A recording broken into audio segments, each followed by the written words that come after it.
Нема опасност од поплава во Пелагонија годинава, сметаат познавачите на приликите. Велат, ризикот секогаш постои и со природата не треба да се играме, но Битолско поле будно придонесе опасноста да се намали, односно да се спречи излевање на водите од коритото на река Црна и каналите со кои стопанисуваат. После поплавите одма беше превземено од страна на водостопанството и Министерството за земјоделие, така и владата,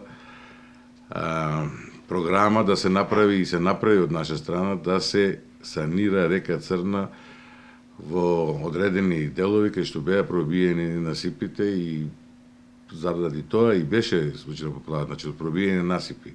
Не беше преледена, него се пробија насипи на реката Црна. Значи сега во есенва веќе тоа план се реализира, беа санирани на 14 насипи